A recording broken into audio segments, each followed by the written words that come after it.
ఏ cinema చేద్దాం అనే టైంలో నాకు హనుమారెడ్డి గారు లైక్ వేరే కథలు వింటూ వేరే సినిమాలు కూడా సైన్ చేసి సరే దీని ముందు ఒకటి చేద్దాం అనుకున్న కారణాల వల్ల అది డిలే అవుతూ సో వెంటనే ఒకరోజు నా ప్రాణ స్నేహితుడు రాంప్రసాద్ నాకు ఫోన్ చేసి అన్న ఇలా ఒక స్క్రిప్ట్ ఉంది, చాలా మంచి స్క్రిప్ట్ని విన్నాను, లేక ఎప్పుడు చేయడనమాట.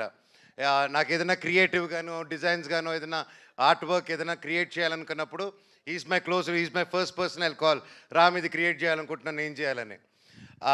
ఇన్ని సంవత్సరాల్లో ఈ ఫస్ట్ టైం ఫోన్ చేశాను, ఈ కథ వినండి మీరు అన్నారు. అండ్ కథ విన్న వెంటనే నాకు నిజంగా చాలా బాగా నచ్చిందండి. నన్ను ఏదైతే అందరూ చూడాలనుకుంటున్నారో, మనోజ్ని మళ్ళీ ఎలా చూడాలనుకుంటున్నారో డైరెక్టర్ గారు అలా ఊహించుకొని తీసుకొచ్చి నాకు నరేట్ చేశారు. దాన్ని నిజంగా భగవంతుడికి థ్యాంక్స్ చెప్పుకుంటున్నాను. Thank you sir. ఇందాక మా హనుమాన్ రెడ్డి గారు మాట్లాడుతూ హీరోతో చెప్పేటప్పుడు ఫస్ట్ సిట్టింగ్లోనే ఓకే అయిపోయింది, మన మ్యూజిక్ డైరెక్టర్ గారితో కూర్చున్నప్పుడు ఫస్ట్ సిట్టింగ్తో ఓకే అయిపోయింది, మన యాక్షన్ మాస్టర్తో ఫస్ట్ సిట్టింగ్లోనే ఓకే అయిపోయింది అని చెప్పారు. సార్ క్లారిటీ ఇవ్వండి సార్, ఫస్ట్ సిట్టింగ్ అందరూ వెళ్ళి సిట్టింగ్లో కూర్చొని ఇదేదో ఓకే అయిపోయేలాగుందని ఆ సిట్టింగ్ అనుకోపోతారు. తమ్ముళ్ళు అది ఆ సిట్టింగ్ కాదు, అది స్టోరీ సిట్టింగ్, ఓకేనా?